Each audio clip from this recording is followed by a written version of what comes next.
about what is MongoDB and what is the difference between MongoDB and other relational database, and how to set up MongoDB, how to install MongoDB, and how to set up in your local system, and how to do the query in MongoDB, and how to do the insert, update, delete, and how to do the aggregation query, and how to set up MongoDB Atlas. All these things you will be learning in this 3 days workshop.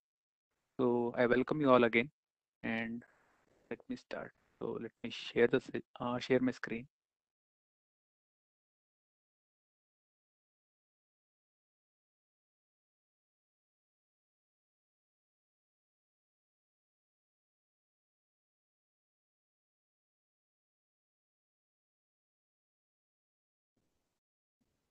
But my screen. Okay.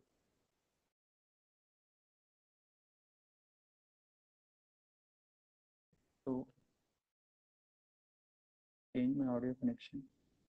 Give me a minute.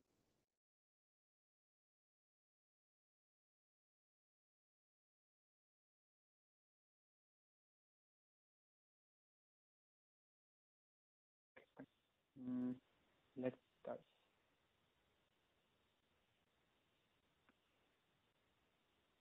Okay.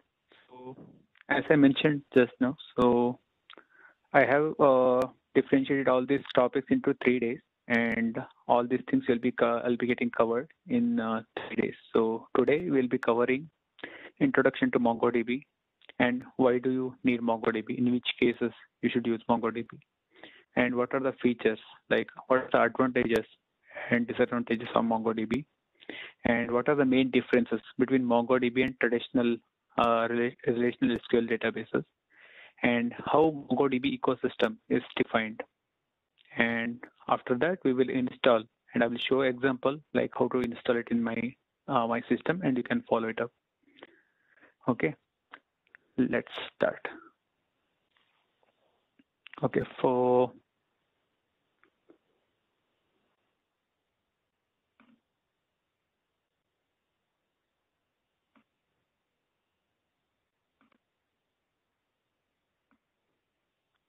okay, yeah.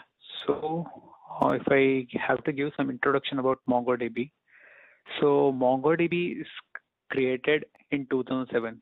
Like this is the latest addition to the databases databases of other things. So it is created by Dwight Merriman, Allied Horowitz, and Kevin Durant. Okay. So the reason they had created this MongoDB is so they wanted to give a scalability.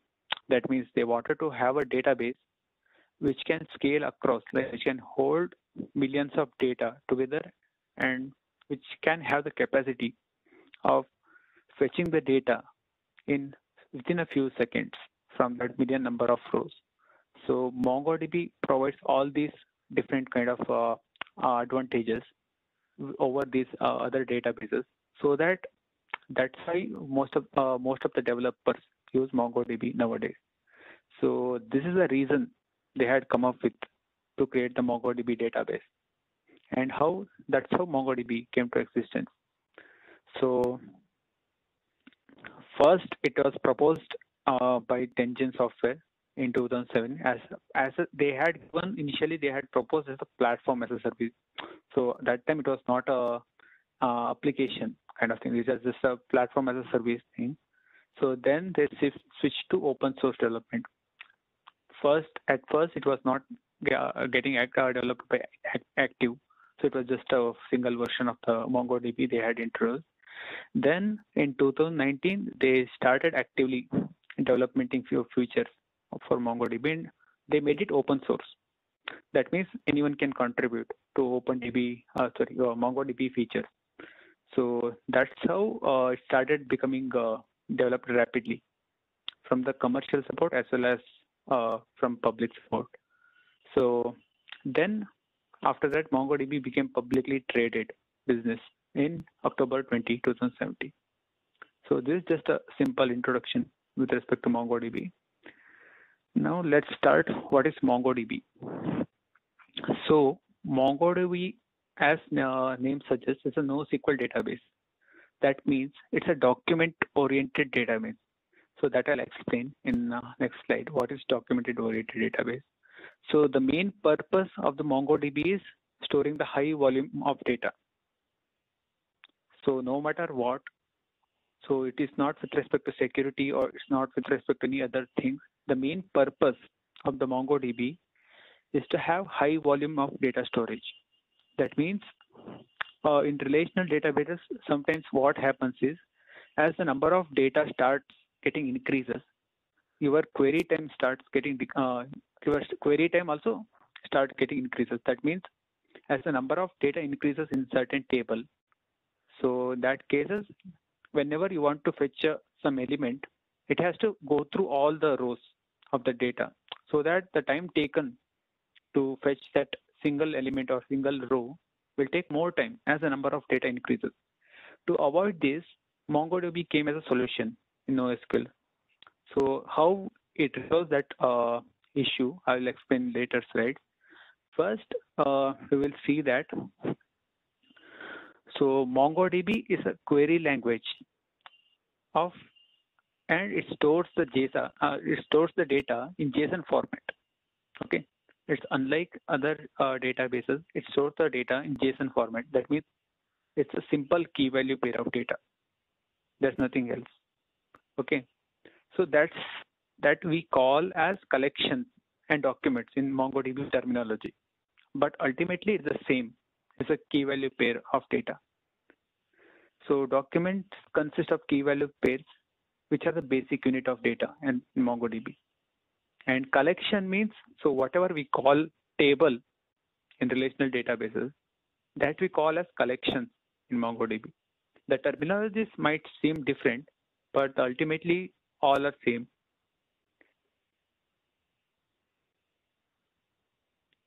So why MongoDB? Why we should use MongoDB? So these are the different advantages that MongoDB gives you. So I'll explain one by one. So first one is index support. That means any field in the document can be indexed. That means, so if your table has n number of attributes, that means assume that if your table has n number of attributes, you can index any attribute. The indexing means, so whenever you index a certain attribute, in that case, what happens is that data will be stored directly in memory, not in disk. So by default, all the data, apart from primary key, everything will be stored in a disk. And only ID will be indexed. That is primary key. Primary key will be indexed by default. But in MongoDB, you have a feature that called you can index any field of the document. That means you can index any attribute. That means ultimately what it does is your query will become faster. The time it takes to fetch the document, certain document, will be faster if you index, because the data will be in memory. So you know that fetching the data from memory is always faster than fetching the data from disk. Okay, so that's why it provides index support to all the fields of a document. And the second feature is replication.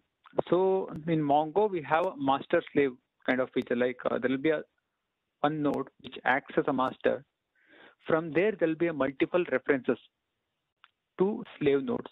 Like it's like a parent children kind of structure. Like that same thing, we call it as master slave. So there will be a single master node, and from there we can populate multiple slave nodes, and the data will be shared across these slave nodes. So in that case, so you can ask how it exactly helps. So in that case, what happens is, if any of the node is busy with some operation, or if it is busy serving some request, and suddenly some other request comes, so it has to wait. But if you have this kind of structure, then what happens is, since the data is shared across, the same data will be shared across master and slave, then it can fetch the data from any slave or from a master itself. So that will be, so that delay which increases your query time will be gone if you have this kind of structure. So that's why MongoDB provides this kind of master slave replication so that your query can be faster. Okay, this is one of a feature that MongoDB gives by default. And the next one is multiple servers. So that means the MongoDB can run over multiple servers. That means this is the same thing. Like as I explained for master slave, the data can be duplicated in the system across the multiple servers also. And if any particular server gets failed due to network issue or any issues, then you can fetch the same data from another server because the data is duplicated and it is foolproof. So if in case of any server issue also, there will be no issue with respect to your database because it will be up and the same data will be replicated in another server also. So that's how you can avoid this issue, like server crashes, all those will be avoided. And the next one is, so it will support MapReduce technique. So that I will explain later, like what is MapReduce. And so that the using MapReduce technique is, it will advantages in having aggregation queries. Aggregation queries by mean that, so there will be some queries which where I'll give one example. So assume that there is one query where you have to fetch average of one attribute. Like assume that if you have a table called as student where there will be an attribute called as age, and assume that you have a use case where you have to find the average age of all the students. In that case, what happens is you have to iterate through all the student data, like all the rows in that student's table, and you have to fetch the age attribute of each student, and then you have to calculate the average. So in that case, what happens is if you follow the traditional approach, then it will take a lot of time because it has to go through each and every attribute. If it is only 10 or 20 entries, it will be faster. But assume if you have 10,000 or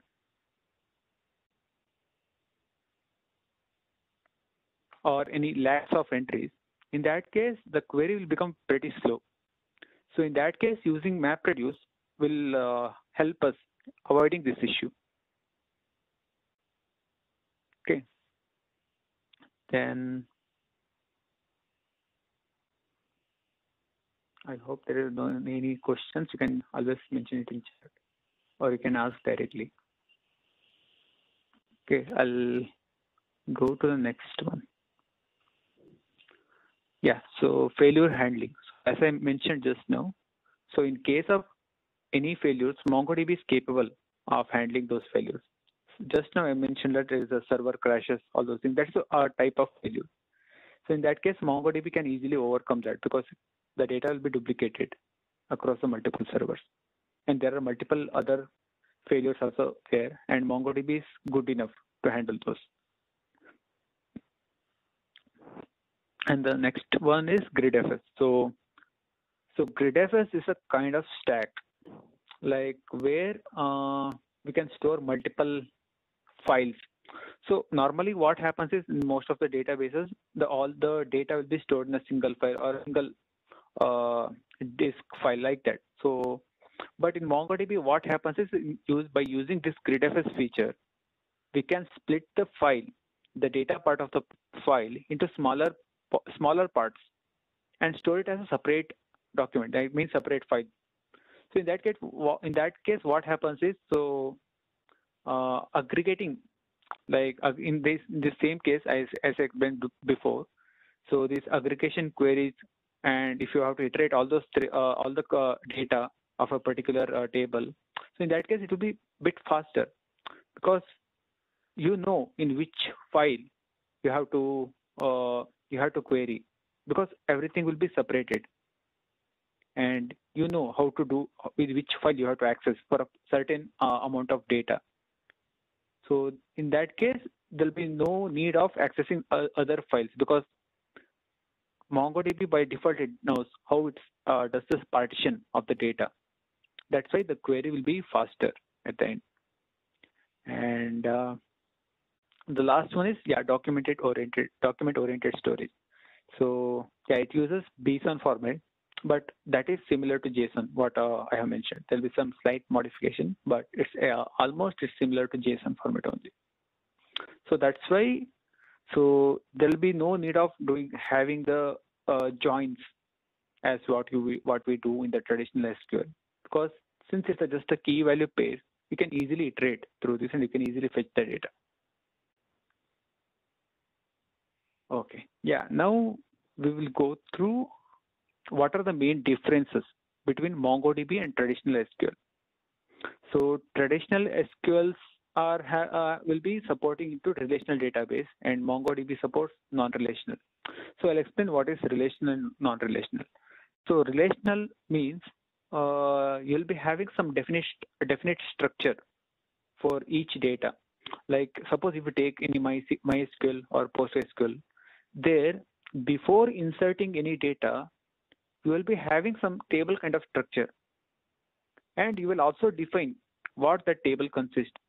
Suppose if you consider a student table itself, so you'll be defining what are the entries, what are the attributes that student table will consist. Like it will consist first name, last name, age, and what are his parents' name, all those things.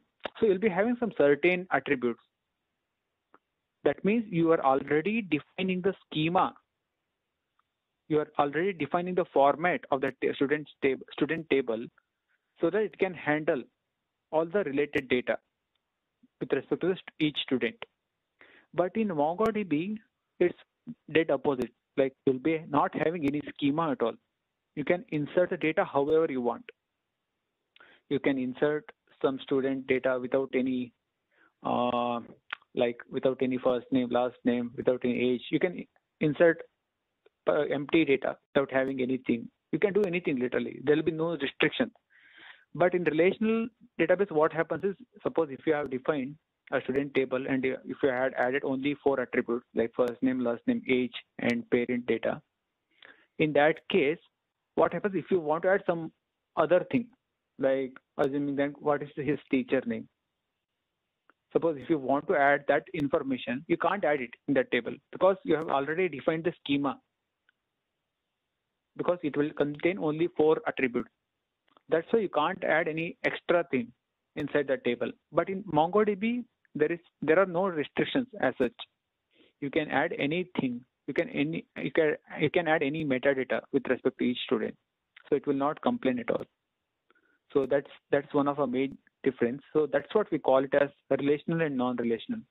And relational, you will be having a definite schema and definite format. But in non-relational, there won't be any format as such. And the second one is, so MongoDB supports built-in replication, sharding, and auto elections. So these are the terminologies, the same thing what I explained in the previous slide. So replication means copying the data. Sharding means master-slave architecture. And auto election means splitting the files into multiple subfiles like that. So in SQL also we have master-slave replication, but it will not support sharding at all. Like means it will not support having the full proof data across master and slave. It will only it can also contain different data, but it will not support the foolproof system, such as MongoDB, the sharding is there. Like they can replicate the data across multiple nodes, but SQL will not support that.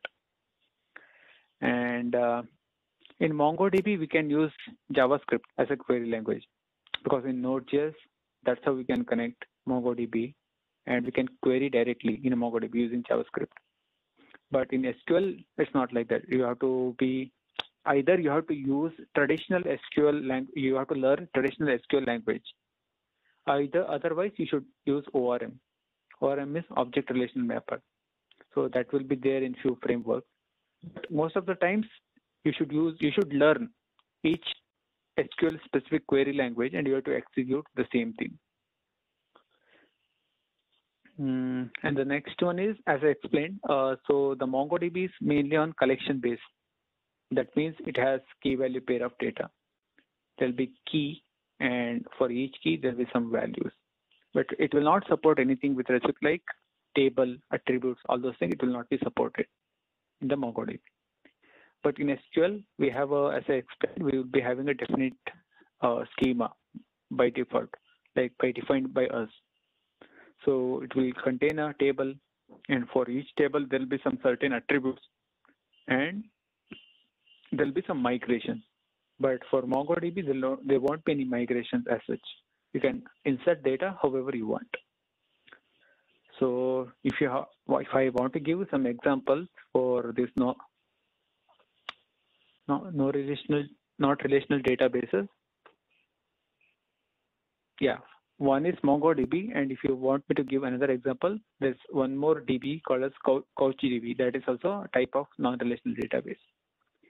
But for SQL, you might already know there are multiple databases available. So multiple SQL languages are available. Most popular ones are MySQL, PostgreSQL, and there is MS SQL as such, which is developed by Microsoft. And there is SQLite, which is a smaller version, like it's a lightweight version of the SQL databases. Yeah, there are multiple as such. Okay, yeah. Now let's go to MongoDB ecosystem. So how the MongoDB is structured. So if I want to start from the below part, like from the children part. So at beginning we'll be having MongoDB connector. So the purpose of the MongoDB connector is so it will connect from the UI. So we have a Mongo Compass, which is a UI type of application where we can interact with the data. So what MongoDB connector does is, so it is responsible of connecting MongoDB Compass with the actual MongoDB. That means whatever data you'll be having in the MongoDB, that you can visualize using MongoDB connector. So the connector will be having some URL. It will generate some type of URL that if you can enter that in MongoDB Compass, you can directly connect to the MongoDB database and you can visualize the data. Okay. And above that, we have MongoDB Clouds. MongoDB Clouds is like if you don't want to use MongoDB in your local system, then MongoDB, there is also a solution provided by MongoDB, which is MongoDB Clouds. So MongoDB Clouds is a cloud-based tool. So for that, you can I have already given an example, which is MongoDB Compass. So what you can do is you can connect MongoDB, you can install MongoDB Compass in your local system, and you can connect to any database which is in cloud using MongoDB Cloud, and you can play with that. And this MongoDB Cloud Manager is a manager object that will be responsible of handling this MongoDB Clouds. And the next one is MongoDB Mobile. So MongoDB Mobile is the main thing. It's not a major thing. So MongoDB Mobile is only used. It's a lightweight version of the MongoDB. So this is mainly used to connect to mobile applications, all those things. So this is not a major one. And yeah, so MongoDB Ops Manager. So this will be in cloud. So MongoDB Ops Manager will be the cloud-based manager that will responsible for both this Mongo Cloud Manager as well as MongoDB Compass. And these are the one that main things, like these are the tools, and these are the automation engagement management systems, and these are the actual tools. So MongoDB Clouds is a tool that will be in cloud, and MongoDB Compass is a Compass is application, the executive file that we can install in your local system, and you can use it to visualize the data. And MongoDB Connector is the tool that will connect MongoDB Compass with actual MongoDB data. And these are the actual databases. So this is MongoDB Mobile is a lightweight version of the MongoDB, and MongoDB Server is the major version. So we use MongoDB Server actually in this workshop. And yeah, so these are the two applications that are developed by MongoDB.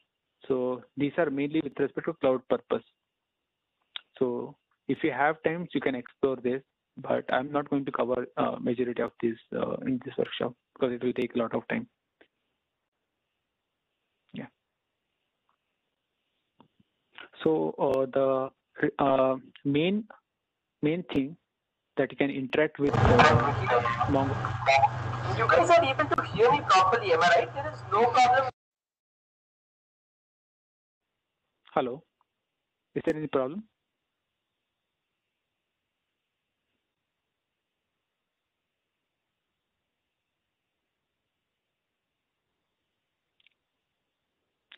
Okay, so there are two things that you can use to interact with MongoDB data. So one is Mongo Shell, so that we'll be using in this workshop, and another is MongoDB Node.js driver. So Mongo Shell is a JavaScript interface that is provided by MongoDB itself. So whenever you install MongoDB, you can the Mongo Shell will be installed along with the MongoDB package. So you don't have to install it separately, and this can be accessed by command Mongo. Okay, so while after accessing this Mongo Shell, you can write query the same way what you can use your in SQL system. You can start accessing, you can start playing with the data. You can select any databases and you can perform CRUD operations. CRUD means create, retrieve, update, and delete. These are the basic operations that you can do.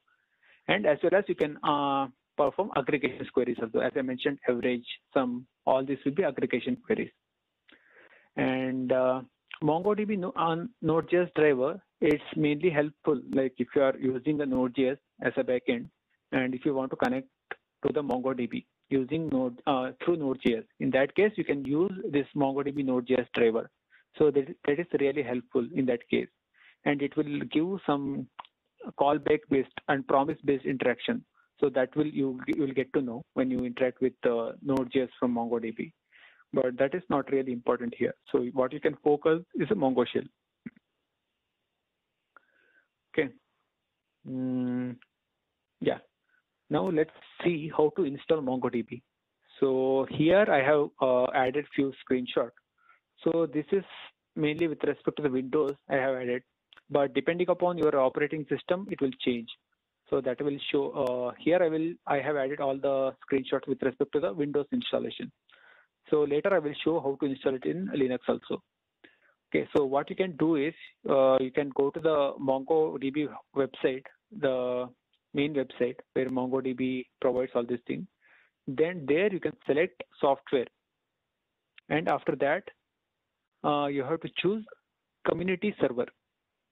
Okay, because we don't want enterprise server, because enterprise server will not be free, and community server will be, yeah, here they have mentioned it, free and open document database. But if you choose enterprise server, you have to pay. Okay, and you have to choose community server. Then the website link is, yeah, www.mongodb.com. Okay, and after that, yeah, so once you go to the MongoDB community server, so here if you see, okay, sorry, here if you can see, it asks for what type of platform you have and what type of package you need. So the latest version of the Mongo is 5.0.1, I guess. Okay, you can choose any version. And platform, here you need to choose your platform. Whether if it's a Windows, you have to choose Windows. If it is a Linux or Ubuntu, you need to choose accordingly. If it is Mac, you can choose Mac also. And after choosing that, there's another filter called package. So here you can choose what type of package you want, whether you want a zip file or whether you want an exe thing or whether you want an MSI. So like there are multiple different formats of the file will be given. According to that, you can set up. Okay. So for Windows, I had chosen MSI, and that's a preferred one, and I had done the setup. So once you choose this MSI, and we'll get to see the executional file like this. And once you get this, then you can see this type of screen where you should choose this one. Like you can manually give what kind of what are the things you can install inside MongoDB, because in one side MongoDB there are multiple packages will be there that you can configure directly from here. Okay, so once you install this, so it will be installed in local disk C program files MongoDB. Okay, and the with corresponding version what you installed. If you have installed 4.4, the folder name will be 4.4. If you had installed 5.0, then it will be 5.0. And once you go to this folder, program files, MongoDB, server 4.4, and bin, then you can see these many executable files. So there is a Mongo and MongoD and Mongos. So Mongo is thing. So as I mentioned before, Mongo is where you can using this command you can directly interact with the data, and MongoD is a service, so it is responsible for having that service configured. And Mongos is a management tool, so that is not needed. So it's mainly with respect to daemon process. So it will make sure that everything runs properly and smoothly. And also one more thing, so you have to take care of, that is you have to set it configured with environment variables. So environment variable means so by default when you install Mongo in your system, so in your Windows system will not get to know what is the application path of your Mongo system. So to make it clearer to the Windows, what you have to do is you have to go to environmental variable, and there will be one variable called path. There you have to add this whole path, like local disk C, program files, MongoDB, server 4.4, bin. This whole path you have to add in this path variable. You have to append it. There will be by default there will be few environment variables. Don't remove that. You have to append to the same existing list. Okay. Then only your Windows will get to know that you have installed MongoDB and you have provided the path to execute that Mongo command. Otherwise, if you directly use Mongo as a command, your Windows will not get to know where is that Mongo executable file. To make it clearer, you are adding that path of where is that executable file. So you have if you had installed anywhere else, then you have to give that same path. It's up to you. Okay. Yeah. So as I mentioned, so there will be by default there will be some environmental variables. So don't remove that, and you just have to add as a new environment variable by clicking here new. Okay, then add it and save it. Okay. After that, once you do that, then you can go to your command prompt in Windows and start printing this Mongo command. So once ideal output is once you type this Mongo command, so it should be up and running, and it will show what is the version you have installed. It's saying that 4.4.4. And by default, one more thing, Mongo will always run on this port 27017. This is a port where Mongo will run. This you can change, that's up to you, but by default it will run on 2707017. Okay. Well, if you are not able to see this output, that means you have done some mistakes in installation that you have to check. Okay. Yeah. So now I'll try to do it in my system. So I have Ubuntu in my system, and I'll try to show you how to do that, how to insert in Ubuntu. Okay, so what I have done is, so I already have it in my system. I'm just showing it to you how to do it in Ubuntu also. Okay, so in Ubuntu it's quite, it's a bit different compared to Windows. So what you have to do is, first you have to choose what is the Ubuntu system. So mine is 16.04. So After that, you have to install before installing this MongoDB, you have to install some libraries that can support. Can you let me know what is the meaning of the code render? Sorry, I'm not able to hear. Yeah, so if you have Ubuntu as your OS, then you should follow this procedure. So for Windows, I have already explained. So currently, I'm trying to install in Ubuntu. So what you should do use is, so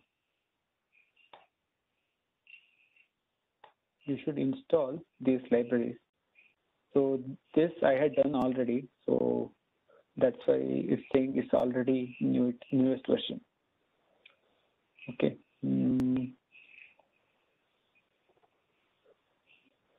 Then yeah. So after that, you should go to this download center. So where you can choose the file you want. So here you can see that I'll choose 4.4.7, and okay, if I choose 5.0.1. Okay, so the reason I'm choosing 4.4.7 is so they haven't released the 5.0.1 current version to Ubuntu 16. They have stopped the support, I guess. So if you are using Ubuntu 18 or Ubuntu 20, you can install 5.0.1 only. But since I'm using Ubuntu 16, so I will choose 4.4.7.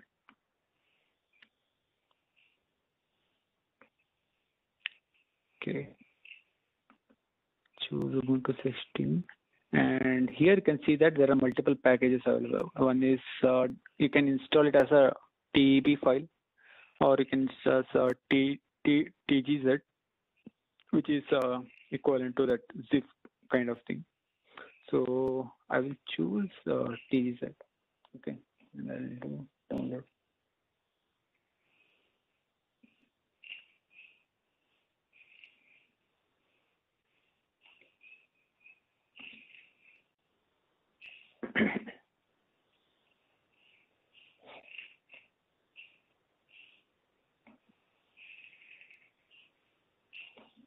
Okay, it's already downloaded. So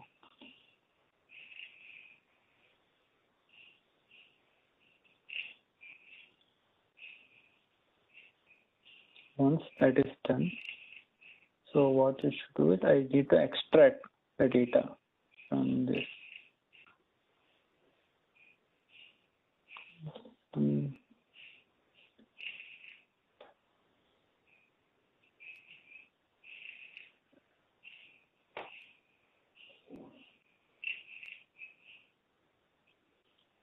Okay,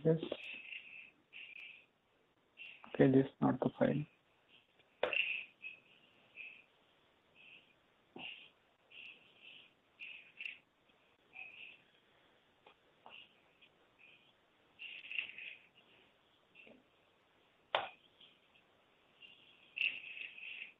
Yeah, so the data is extracted. So if you can see there, so I'll go to MongoDB ls cd3 ls. So here you can see that the same way as I was able to see in Windows. So I can also see that these three executable files are there: Mongo, MongoDB, and Mongoose. Okay. Then the same thing you have to do it in Ubuntu also. So you have to ensure the binaries are in the directory that should be listed in your path variable. So that you can do in Ubuntu using this command. So here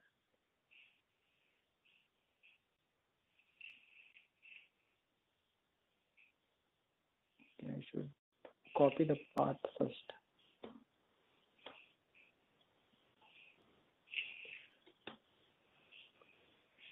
So I'm copying the whole path.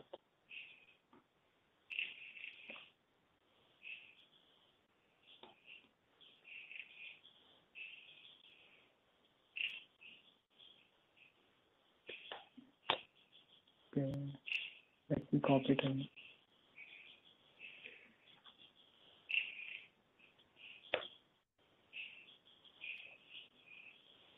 So this path, I'm pasting it here.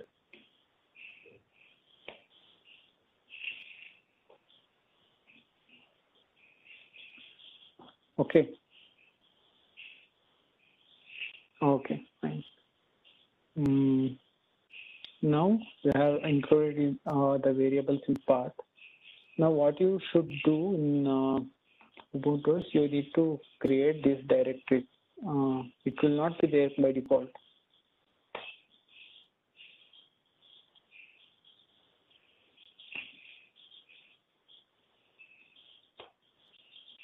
Okay.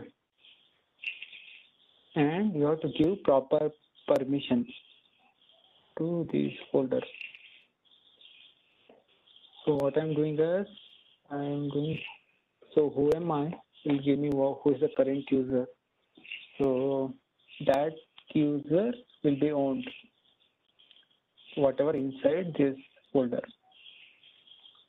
That's what I'm doing it here. Okay. And I'm doing it for the other folder also.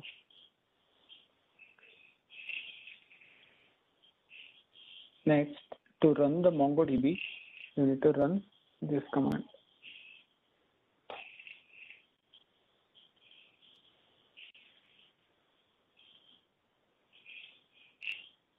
I guess I have already ran this, that's why I might have got the error. But so once you run this command, you can check the logs. What is the log?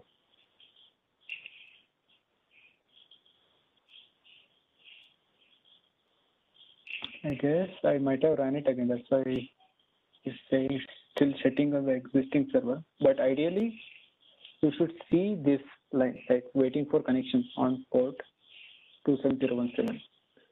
Let me check in my local host also, whether is it up or not.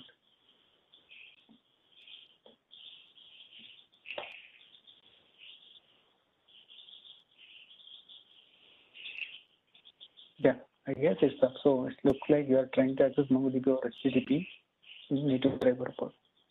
So if you are able to see this, then that means MongoDB is already running on this port.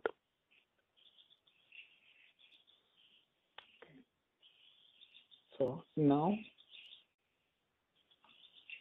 what you can do is, so we will run Mongo. Yes. So if you are able to see these things, that means you are successfully installed Mongo. Okay, so here I can see that. So this is the MongoDB shell. Okay, here you can directly connect with the database. And here you can see that I'm able to see the version 4.4.7. Okay, then it is saying that what is the connection URL it generated and what is the session ID. Okay, and there are few warnings also.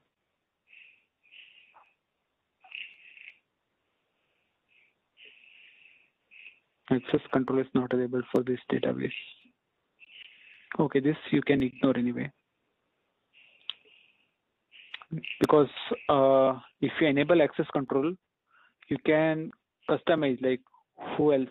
If you have some sensitive data, then if you don't enable access control, so anyone can access this data.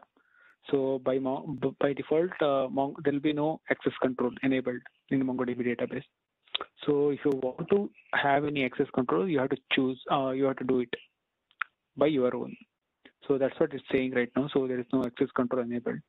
So read and write access to data configuration is unrestricted. That means anyone can read the data and anyone can insert the data into the database also.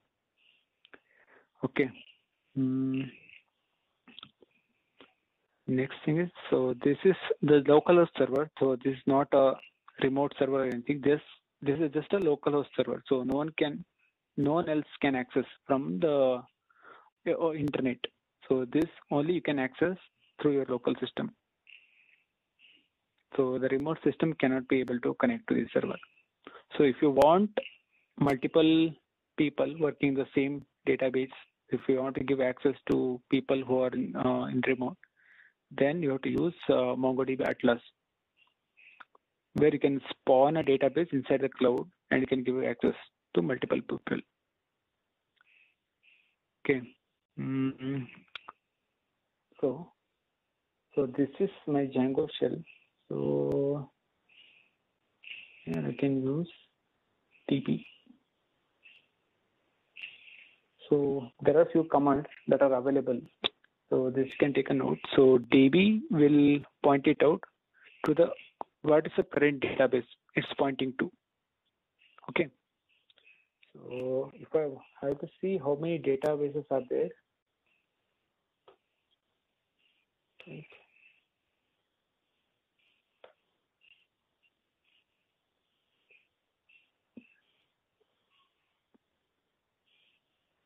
Okay, it's show space DB, not show DBs.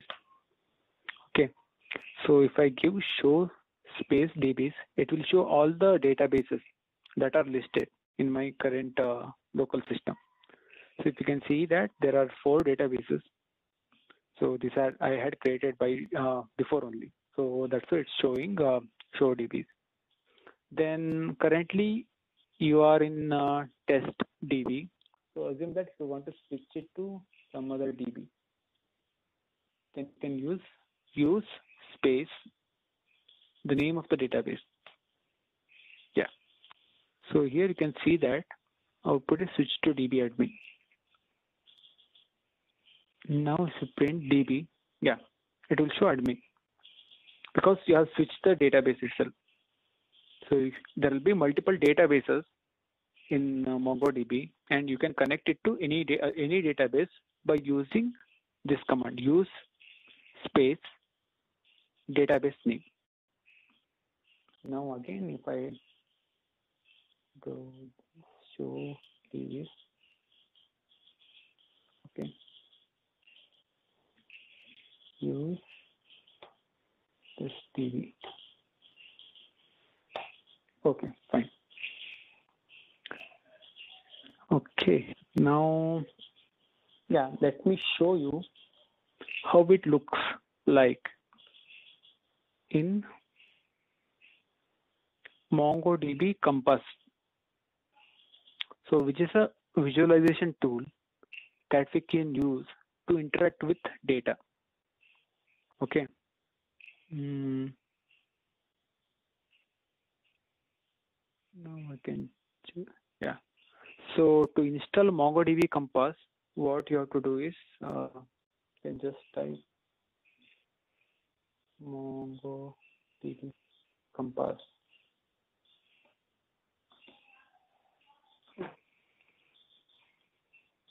You can go to this website. And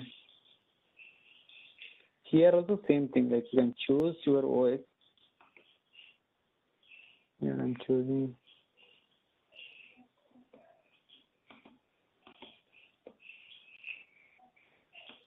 Ubuntu 64-bit, and I'll choose a package as DB. Okay, this also you have to download if you want to use MongoDB Compass.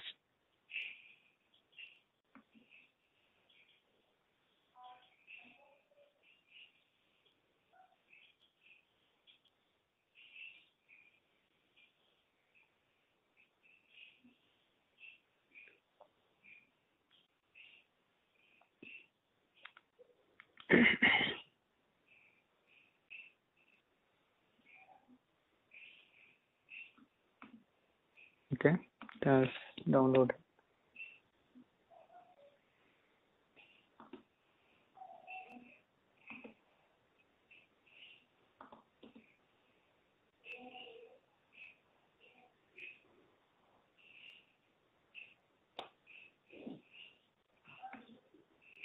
Okay, so once you download this, then again the same thing. So for Windows, the download file will be different, and for Mac OS also it will be, and for Linux it will be different.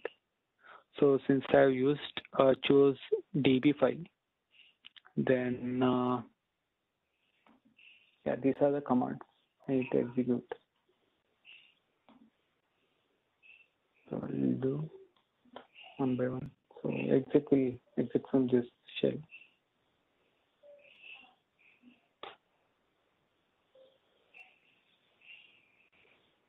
I'm decrypting the data from this DB file.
Okay, I guess it is installed.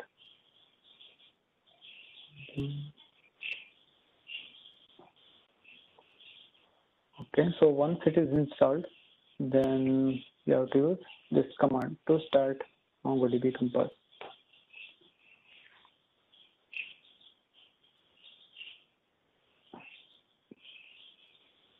Yeah, here you can see that it has started a service. That means it has created a web interface so that I can connect to my local system and I can play with the data. I can visualize the data inside this same interface. So here you can see that the first thing that you're seeing is connection. So as I explained before, to connect to each database, there will be some connection URL that will be generated from Mongo. So if you enter that connection URL, then only you can able to connect to that database. Okay, so right now we are not connecting to any database which is in cloud. So what we can do is, so we can choose fill in connection fields individually. So here host name is localhost only, and port is by default it's 27017. So you need to change that. So this is not here. So here you can choose. You can see that. So if you want to add some access control, then you can choose a different type of authentication. So simple one is username and password. You can keep one username and password for this so that everyone cannot access this database. And if you don't want that, then you can generate some tokens, kinds of things using any of these things. Otherwise, if you don't want anything, you can keep it as none. Okay.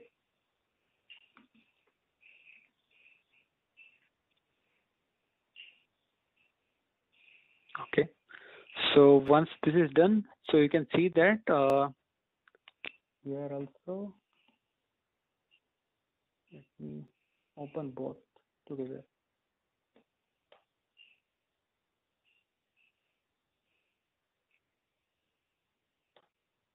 Yeah, so here also you can see that there are 4 databases, and the same thing you can see it here also. So this is better if you want to visualize something in the UI itself directly instead of connecting to the Mongo shell. Okay, so now what I will do is, so I'll see. Okay, I'll remove all these things.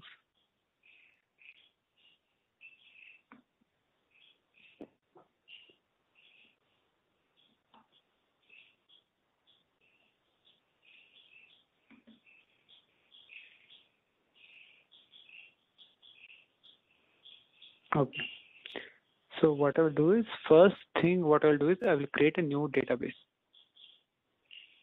Okay. Here you can see that I'll do it as test DB and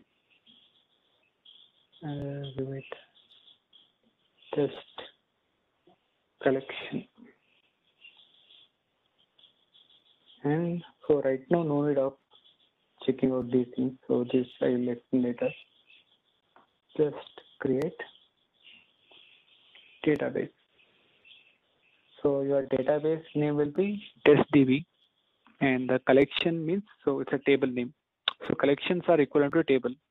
So collection name is test collection. So if you go inside this, so you can see that there are many options, such as documents, aggregations, schema, and so you can also evaluate the performance of your query. So in explain plan, so if you execute some query, you can see like how much time exactly it's taking, and how can you optimize this query by using some index. So index means that, as I already explained, you can index some certain columns or certain keys of the JSON. From using that, you can improve the performance of the query, because the data will be the time taken to fetch the data will be faster if you index. And so here you can see, by default ID will be always be indexed, which is primary key. So ID will always get indexed. Okay. So if you want to index any other thing, you can add it here. You can create an index. So first I will create some data and I will show how it looks like. So here, if you want to enforce some rules, custom rule, that you can add it here. That will be seeing later part. First, what I will do is,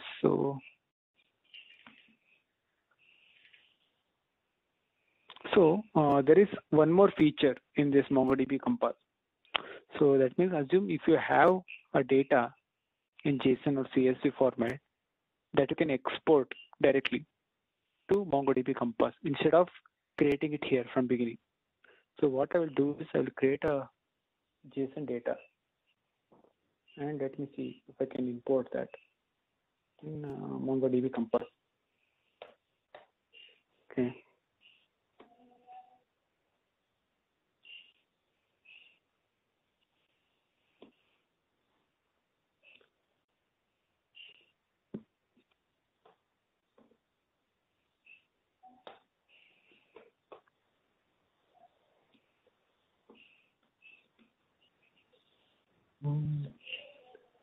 Insert data.json.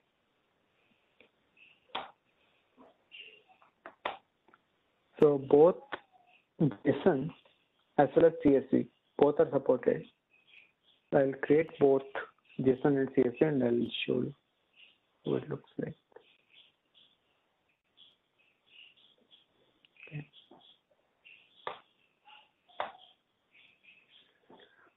What to insert? So there are no doubts till now, right? So you are able to understand the whole thing with respect to installation.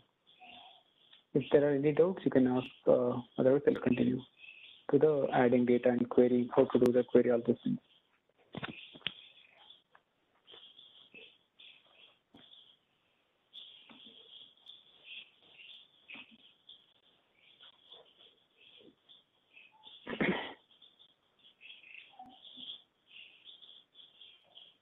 Okay.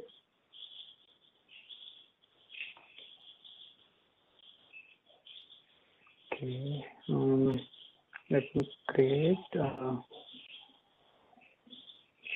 author data.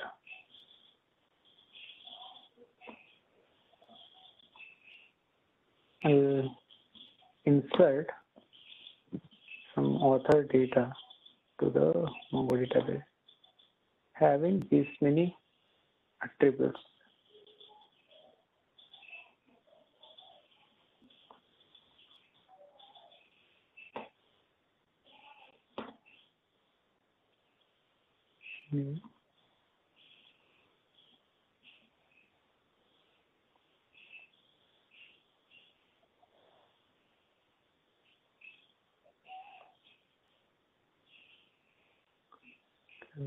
Only person.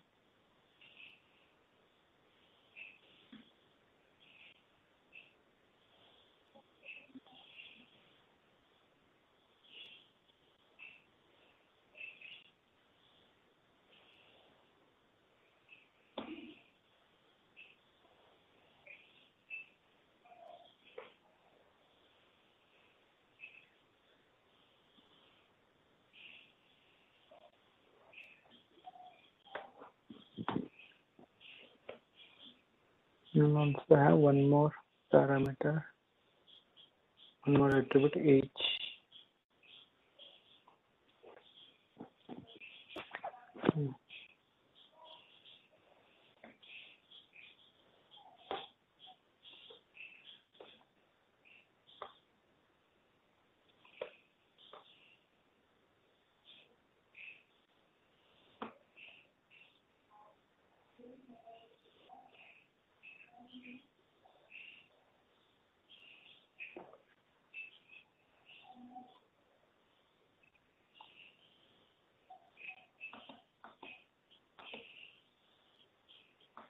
What about this?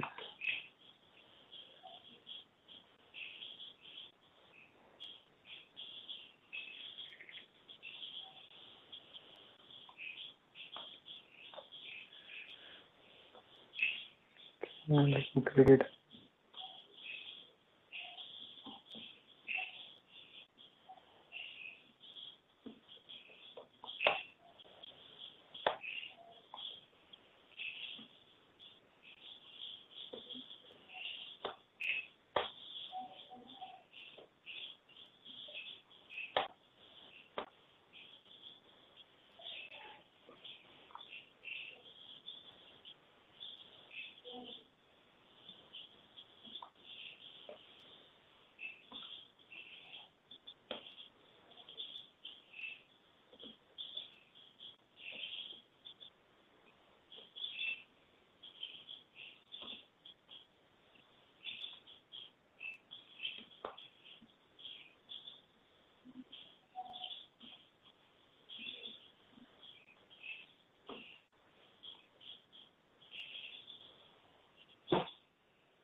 And also insert one more entry.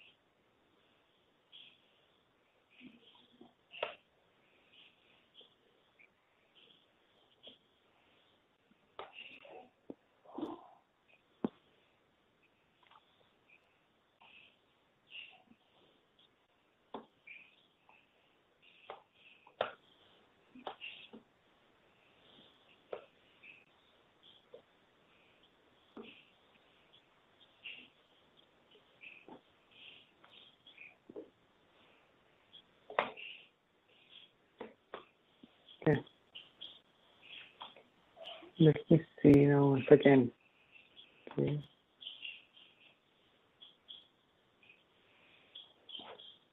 Could you please show the Git console for some seconds? I couldn't catch up importing a data file. Okay.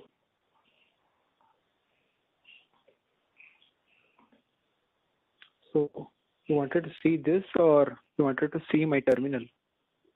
I didn't understand what you meant by Git console. So we added a data file using the terminal, right? So I couldn't catch up there. Yeah. Okay, so you want me to know how I created this data. Yes, sir.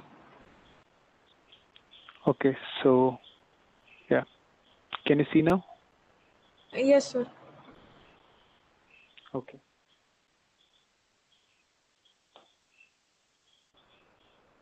Okay.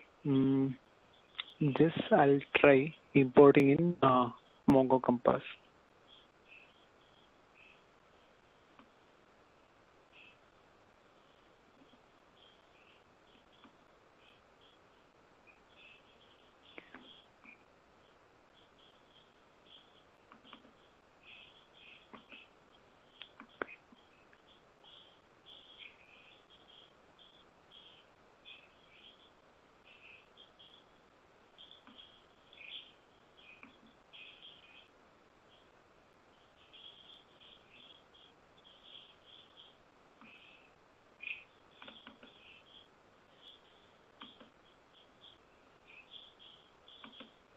Okay, yeah, done. Okay, I guess there's some audio issue.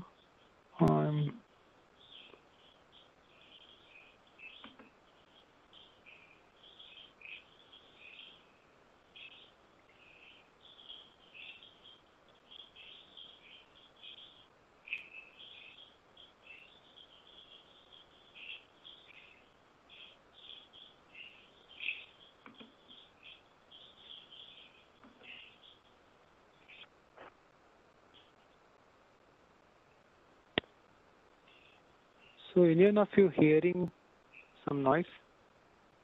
I'm able to hear some noise. Not sure how it's coming.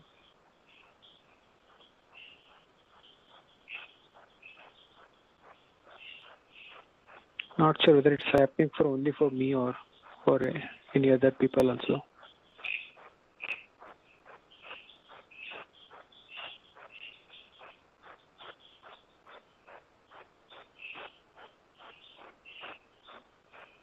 Just a minute, let me disconnect and join again. Give me a minute. So what I was trying to do is, so I have created this data. So if you can see, I have created two entries, two author entries having author ID, first name, last name, and age. Okay. This I created as a JSON, and I'm importing the same file here in test collection table. Okay. So my D is test DB and my collection name is test collection. So now let me see. So here you can see that whatever I have imported, that is everything is coming fine. And you are also seeing that there is one more thing, which is ID. This is generated by MongoDB itself. So this will be a primary key. And you have also seen that this ID is indexed. Okay.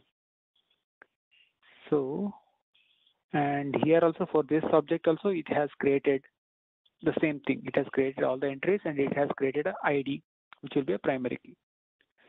So here you can see that there is an option to edit also. So whatever I'm doing it here, you can do it here also. Here also you can edit. So here one more thing, what you're seeing here. So I haven't specified anything like this is string or this is integer like that. So but what MongoDB is doing is, so depending upon the data type what I'm giving, it is automatically assigning what is the data type of each key. So here you can see that for author and age, it has assigned integer. And for the first name and last name, it has assigned string. And this ID is of type of object ID. Okay. And here you can also see that what are the different types that are available in MongoDB. So this anyway will be covering in later. I'll quickly go through what are the different fields that are available. So we have array, binary, date field, int32, int64, and null field, object, and string, BSON map, timestamp, and also undefined. So these are the possible data types that are available. Okay, you don't have to know each and everything, but the basic things are like object ID, int, and string. These are the main basic types you will come across, an array. That also we can see. Okay. Now let me try to modify. I will do author updated.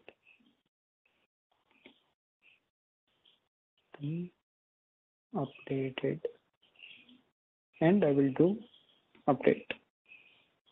Yeah, so you can see that whatever I can do in shell, the same thing I can do it in UI itself.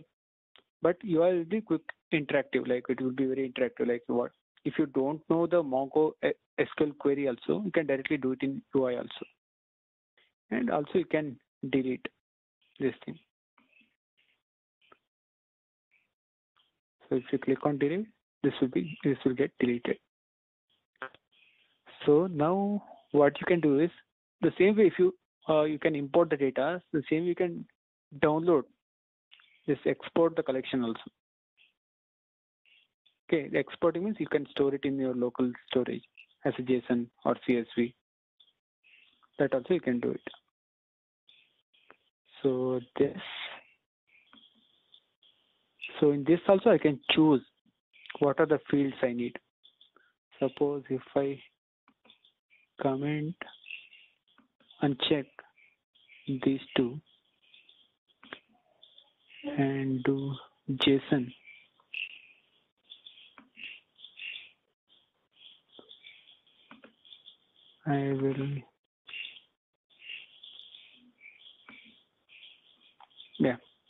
I will export it to the same path.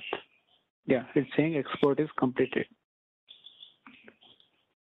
Now let me close this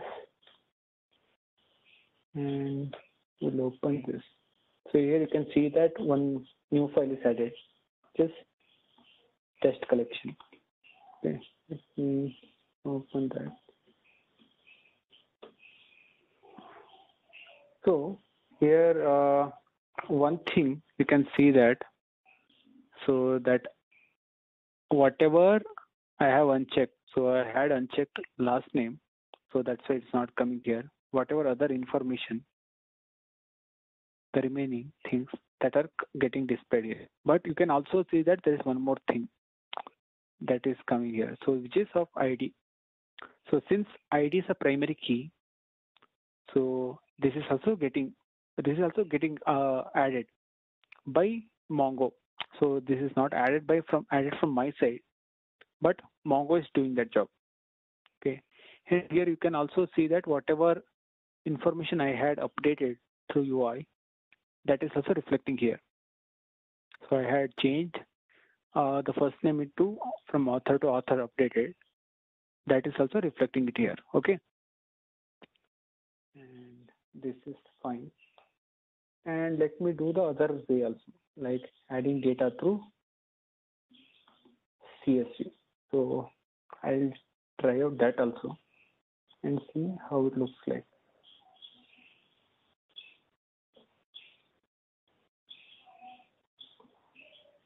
Okay.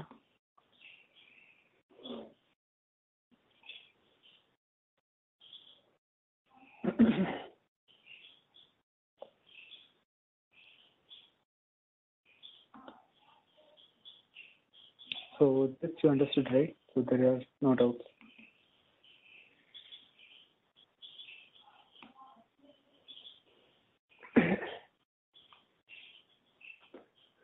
Okay, let me do the same thing, whatever I had done here.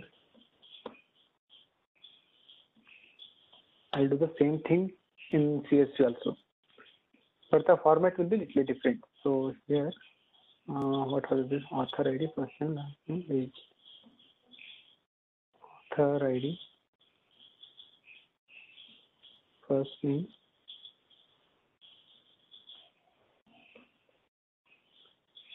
last name,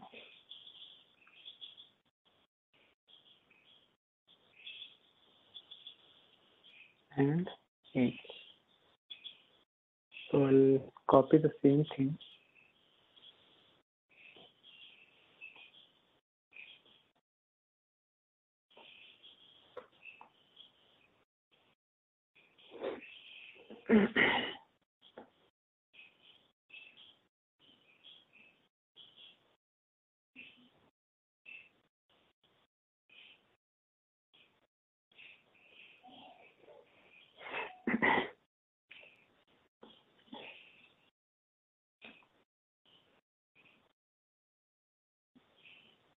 I should save it as CSV.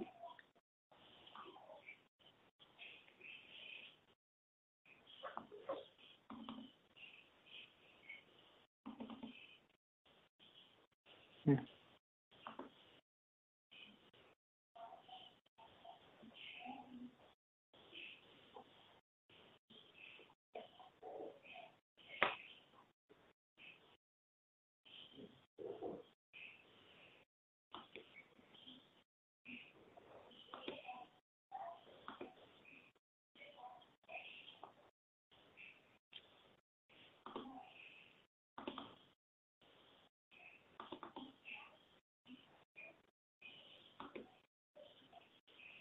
Okay, fine.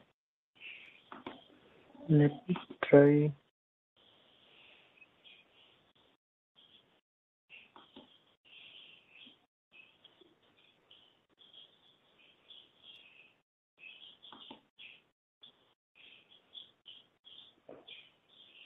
No empty strings.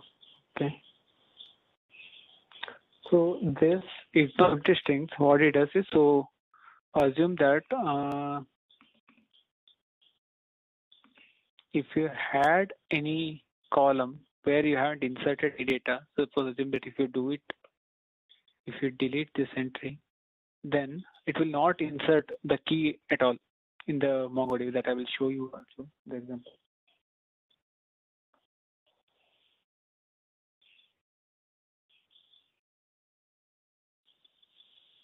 Yeah, first, yeah, I have to browse the data.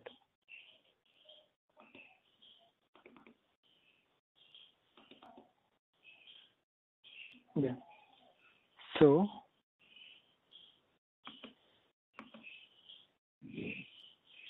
yeah, so here you can see that. So it is mapping each thing column wise.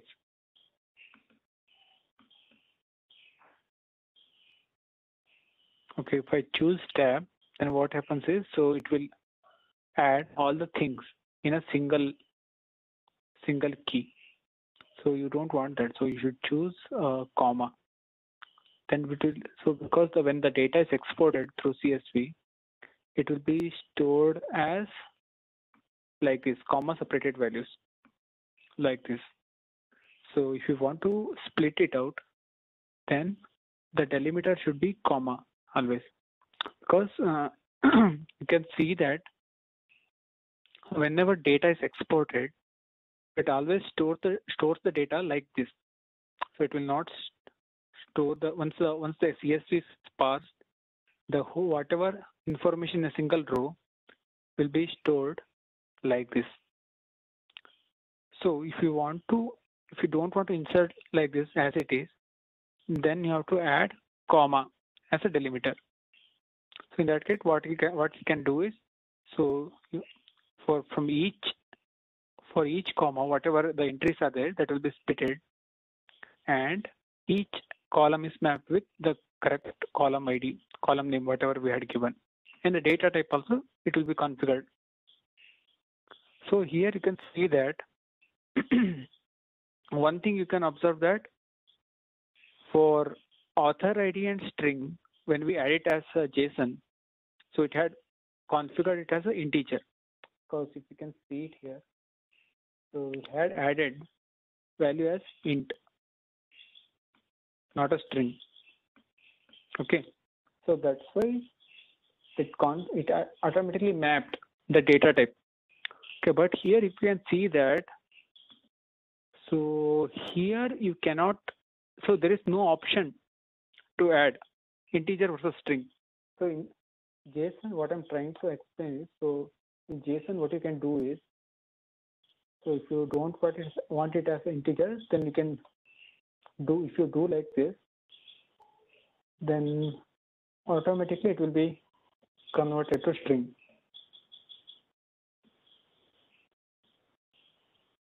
Like this. Okay. But in CSV, what will happen is, so even if you enter it as an integer, but while parsing CSV, all the data by default, it will be coming as a string. So it will not come as an integer. So here you can see that all the data, whatever we parse, will be coming as string, and after each tab, there will be comma. This is inserted as a comma. So what we should do is we should add comma as a delimiter and to split it as a different column data. Also, we should change the data type by manually, because in this case, if you choose it as a CSV, Mongo will not change the data type by default. So this you have to do it from your side. Okay, so this is the difference when you choose JSON and CSV. So you should be careful of the data type. So if you don't change it, it will be inserted as a string only. Okay. Now you can see, yeah. So you have inserted 2 more data through CSV. So that will be appended. So it will not be overwritten in the database. It will be appended to the database, and it will be. So here you can also see that the ID will be different. Even if you insert the same data, so here you can see that the author ID is also same, first name is also same, last name is also same, and age is also same. So it's a duplicate entry basically. But Mongo will not treat it as a duplicate entry. So what it does is it will create a new entry, and it will add a different ID to it, so that both of these entries will be treated as different entry because the ID is different, the primary key is different.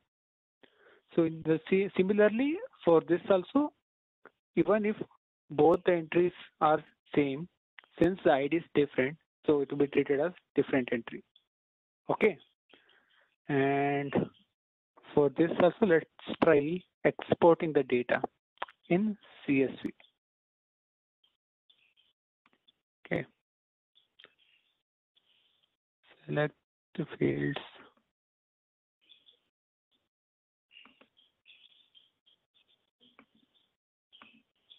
Okay. I will export it as a CSV now.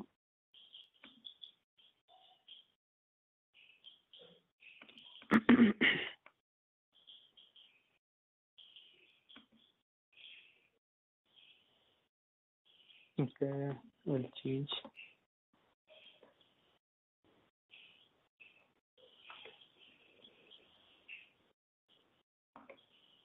Okay, so it's saying export is completed and how many rows are exported. That is also it will show. Okay, now let me check. It has created test collection CSV.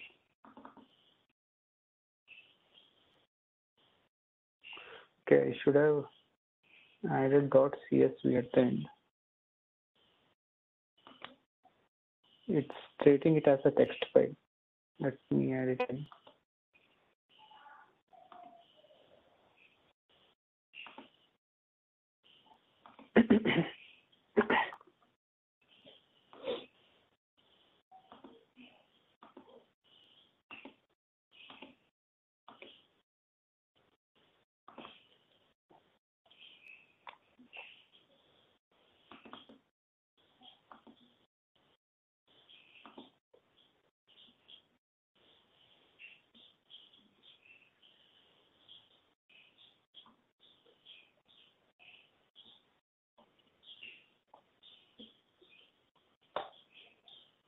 Okay, export it.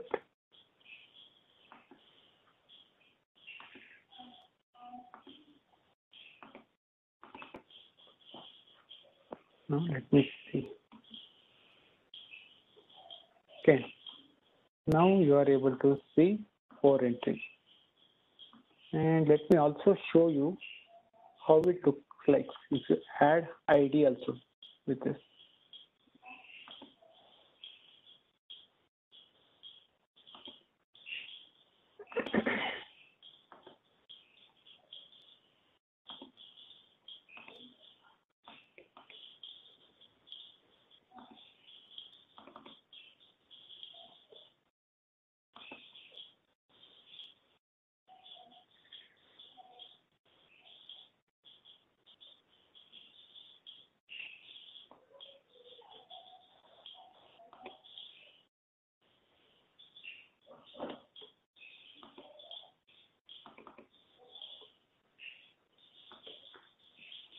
Yeah, so here you can see that the ID is also reflected.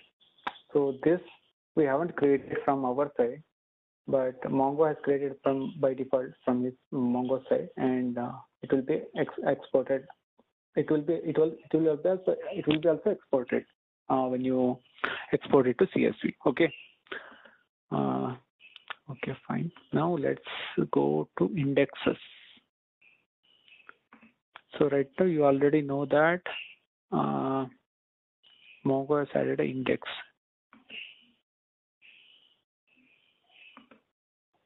Now let me try indexing some other thing. Let me try to index first name.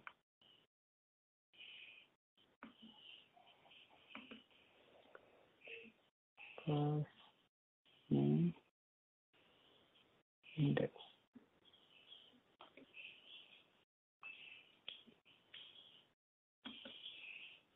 Okay, it has created index as of type text because I had given text.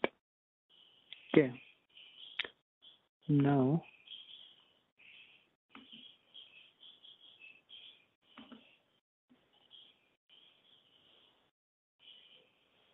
yeah, so default language is English. Okay, that is also fine. And let me try to create another index.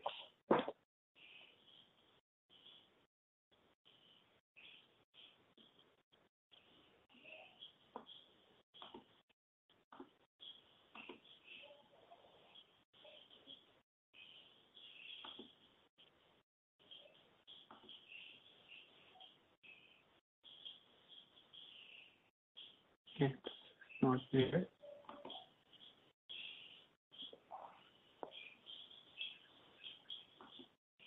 Okay, we have created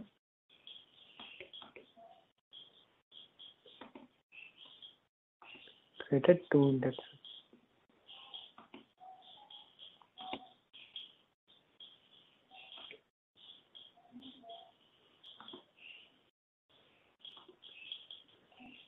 Now let's see.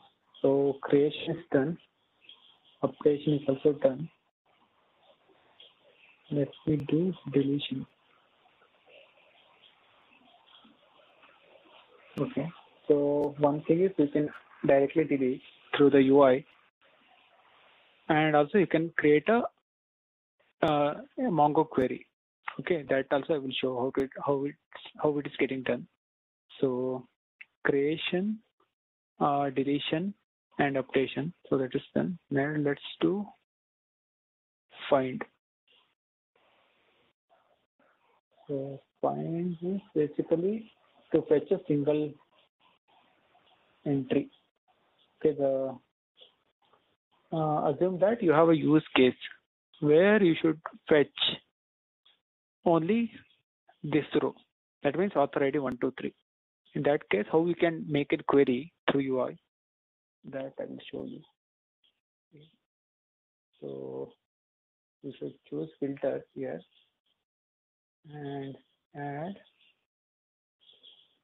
author ID 1, 2, 3. So if you click on find, so what it does is, so what I'm doing it here, right? So I'm fetching all the entries having author ID 123. Okay, so currently there is only one entry which is having author ID 123. That's why it's getting returned. So find is a select, find is equivalent to select query. So you can basically assume like this. So find is equivalent to select query, what you will write in SQL. So it will just selecting all the rows having this condition, author ID equal to 123. So instead of writing like this, so you should pass it as a dictionary. You should pass it as a JSON. Like key will be author ID and value will be 123. Okay. Now let me add one data directly from here. Okay, and see.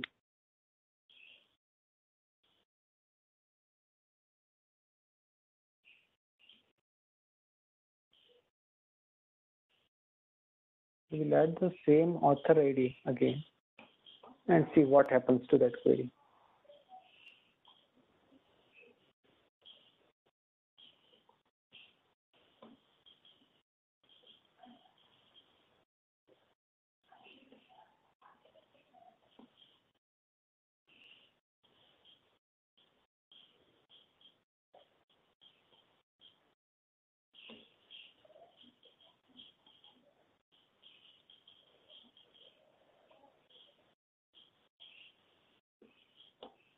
Okay, so right now I'm adding a one entry through the UI itself. So okay, let me show you. Okay, fine. Yeah, I had forgot to insert the comma. Okay. Okay. Now you can see that there are two entries having author ID 123. Okay, now I'll remove this filter. Okay, reset.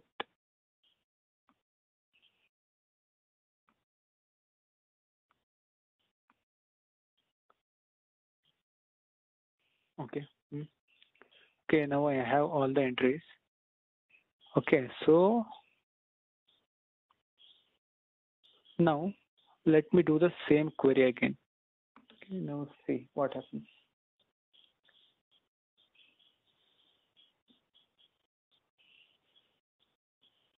Author ID 123. Yeah. So you see, so we have two author ID having 123. So both things are written. So find is equivalent to the select statement that you can remember. Okay.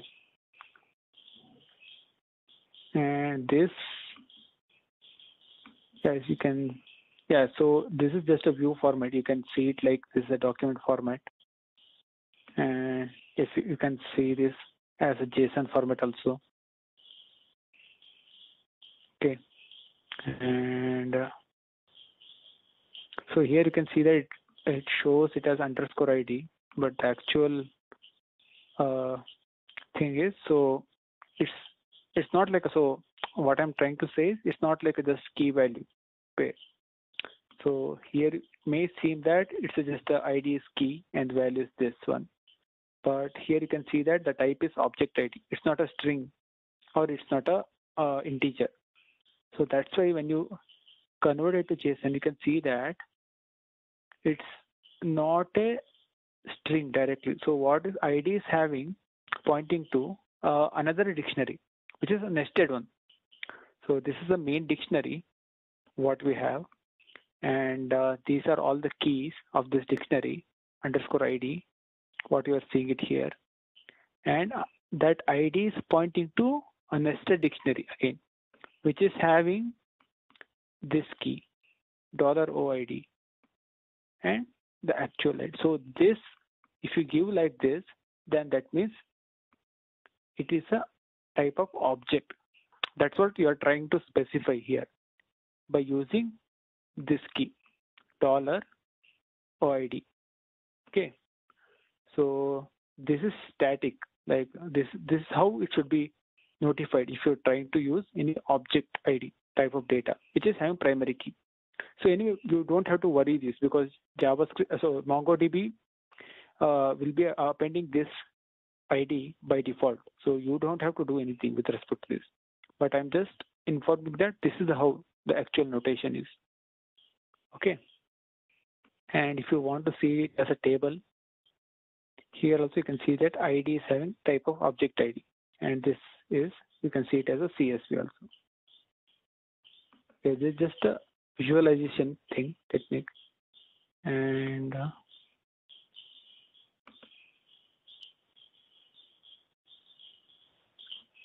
and aggregations, schema, indexes, all those things, I guess this we can take it in the next session.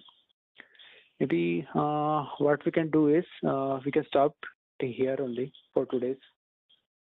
The remaining things like how to query and how to do the aggregations, schema thing, how to analyze all these other tabs, and all this how to explain your query, how much time it takes, all those things we can check it in next session.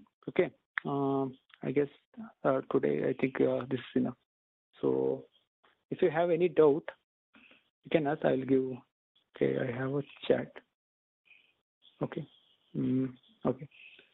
So I'll give you some 5 minutes. So if you have any doubts with respect to installation or anything, you can ask. Otherwise, we can close it here for today's session. So from tomorrow, as I explained, I'll be covering up this aggregations.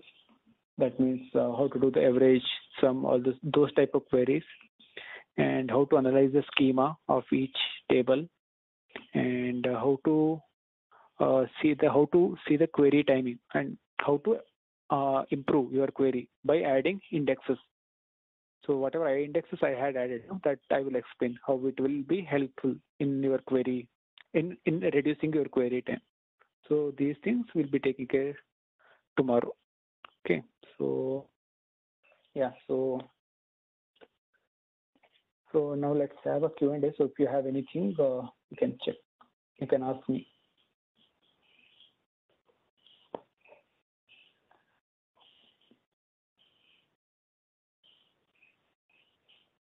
Okay. So that means, is it everything clear, or you guys didn't understand anything? Okay, everyone is posting. Thank you. So is it clear? Whatever till now, whatever we have covered. So can you able to set it up in your system? Okay, fine. Thanks. Thanks, Avani.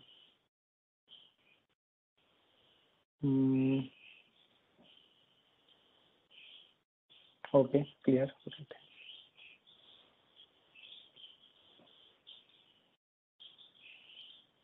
Okay.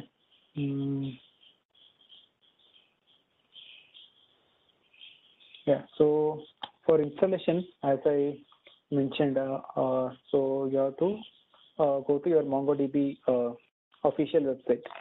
So here they have mentioned. So this is the website www.mongodb.com. So here, depending upon the OS, first you have to go here, servers. Then you have to choose the version, which version is appropriate. So you can choose any version. So latest is better. You can choose 4.4 also. And you have to load that file depending upon your OS. That you can try it today, and you can inform me if you face any issue. You can inform me tomorrow. Then you can debug. Okay. There is one question. How can I reach to the tab where we write the code? Because I missed that part. So, sorry, okay. So Jiva, so are you talking about this tab like MongoDB Compass, or are you talking about my terminal? So where I created the data?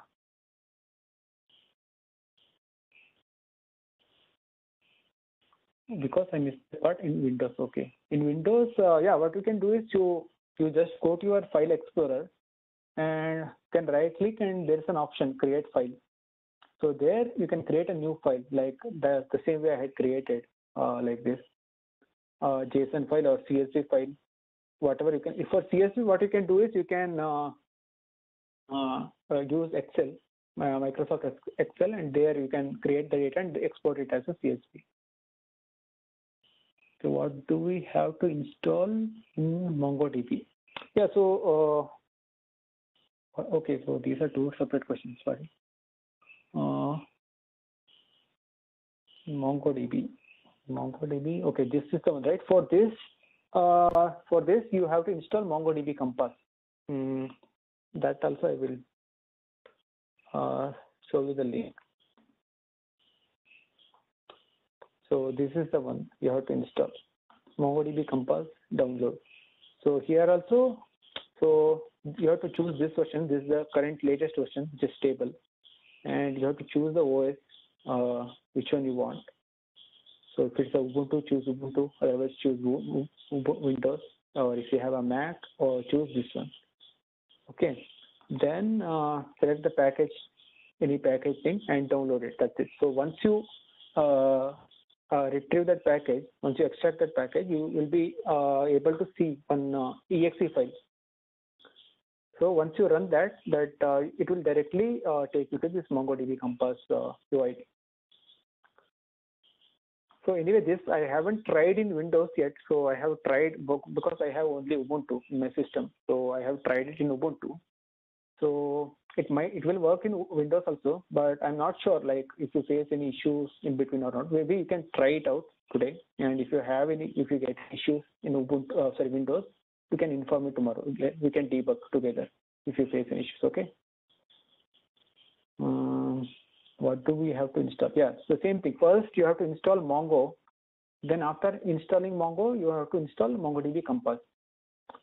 So once everything is successful, so if you type Mongo, so here you can see that once you're able to see this screen, so this message, that means MongoDB shell is installed properly. Only in that case you can install MongoDB Compass. So please don't try to install MongoDB Compass without installing Mongo. First you need Mongo, then only you can install MongoDB Compass. Okay. And if you face any issues in Mongo installation, your MongoDB Compass will also won't work, because the data will be coming from MongoDB Compass to MongoDB Compass will be from Mongo itself. So Mongo is a data source, and MongoDB Compass is just a visualization tool. So if your MongoDB is not working, then your MongoDB Compass will also not work. Okay.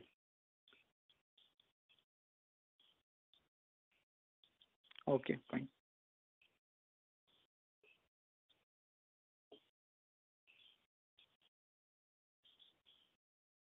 Okay.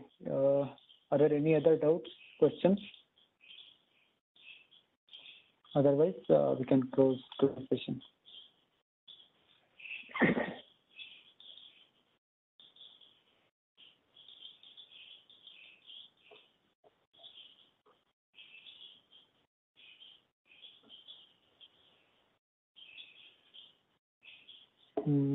Okay, over to you, Vikram. So I guess everything is clear.